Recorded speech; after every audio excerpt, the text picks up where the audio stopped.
Hello and welcome. This is Platform. I am Diron Ifade. Our guest today is a businessman and a lover of this nation. A physical evidence of this is the Unity Fountain between the Millennium Park and the Abuja Hilton, which he built, or his company built, as part of its social responsibility. Rabiu Isyaku Rabiu is the executive chairman of IRS Airlines, among other businesses. Why he's here today? I'll leave you to judge that in the course of this program. Rabiu Isyaku Rabiu, welcome to Platform. Thank you, it's my pleasure. I also have on the set Muhammad Kudu Abubakar. Thank you for having me. And Ainde Shoaga. My pleasure being here. Now, Alhaji Isyaku Rabiu, let me, like any other Nigerian, wish you a happy 50th independence anniversary. It was, we did have a befitting celebration over the weekend. The celebration, was it worth it? To a large extent, it was worth it, because we came a long way from 1960. The dreams of our forefathers, our founding fathers, our heroes, our mentors, our leaders, was for us to have a Nigeria that was united, that was peaceful, that would have been very prosperous and was prosperous. One that didn't care where you came from, the east, the north, the west, the south, whether you are a Muslim or a Christian. What they envisioned for us was to have a nation that had a collection of people that were different, but yet respected their differences, that had different religions, different language, different beliefs, different regions, but yet came together as one, fighting for a nation that is united, a nation that would provide the best for its people. They worked hard, they fought hard, and we got independence. We started with a democratic system, the parliamentary system, like you know, but not long after that, there was military coup, there was a civil war which we paid for dearly. Tens of thousands of Nigerians lost their lives. Thank God we came out of that intact as one nation at the end of it and went through the process of reconstruction, reconciliation, and rehabilitation. But we did that under a military regime. And we lost that fundamental right that we had to be able to elect our leaders, to be able to have a say in our lives, to protect our human rights, to be able to provide for our children, to be able to have jobs, to be able to live in safe and secure environments. And that was a big thing that we lost. Obviously, over time, you know, we lived under different military regimes. And part of what we lost during that time was focus and vision for a Nigeria that needed to be what it should have been, the greatest in Africa and a great country in the world. But we still have achieved a lot. We came a long way. We have infrastructure on ground. We have educational systems in ground. We have health system in ground. But having them is not enough.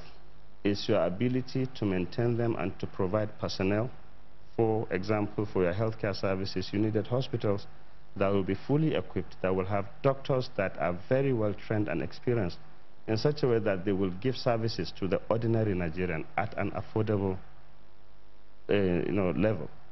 That became a problem. Education deteriorated. We have our children living or going to school in a situation where it's less than appreciable. You know, they are sitting on floors, they didn't have reading materials.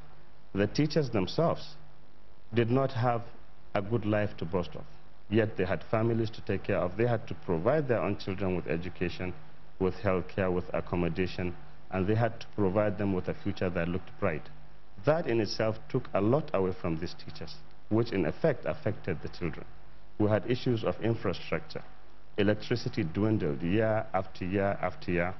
Road networks were bad and people lost lives in the process. We had everything we needed, but we needed to maintain it. The culture of maintenance was missing. We discovered oil in the process, and we got a lot of money from oil. This money should have been invested in areas of human capital development, areas of infrastructure, in areas where foreign investment would be attracted. We lost these opportunities. And one of the most important things we lost over the last 50 years is time, which is one of our most important capital. A lot of our leaders have done good. Some have wavered a little and have gone off course. But I think what is important as a people and as a nation is for us to realize that we have to stick together, we have to work together, we have to be there for our brothers and our sisters and our neighbors and our communities and be patriotic in supporting our country. This issue of unity must be quite, you must see it as being very important, because long before it became the fashion to do a public infrastructure or a monument and brand it with your logo, now called social responsibility, corporate social responsibility, you actually thought of putting that fountain there. Why is that so? Why did you decide that this was a project that you wanted to pursue, not being a politician? Yeah. Because of the simple premise that united we stand, divided we fall.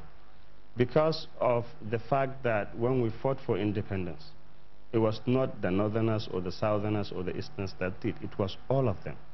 There were Muslims, there were Christians, there were different tribes from different regions, from different religions. They fought for one cause, and that was Nigeria. A nation they had a lot of hope and passion to grow, to make prosperous, to give the best they could. And without unity, you would be in pieces. And unity is what should give you strength. There are 250 ethnic groups in Nigeria. There are 150 million Nigerians today living, of which 41.5% are 15 years and under. So we have a lot of work to do to educate these people, to ensure that they have good health care so that they become the leaders of tomorrow, to provide the basics we need for our nation to grow. We have a very low life expectancy. Our life expectancy in Nigeria is 47 years old. Our infant mortality rate is 9%, which means out of every 1,000, over 90 infants don't make it. Our maternal death is very high. Our death rate is very high. These are things that are as a result of the lacking of the basic essentials of life that we have. We need good education, like I said, which would provide people for knowing what they are about and how they would live and support themselves and their families. If that is missing, that is a problem, and that is the critical foundation any nation needs to be able to make it.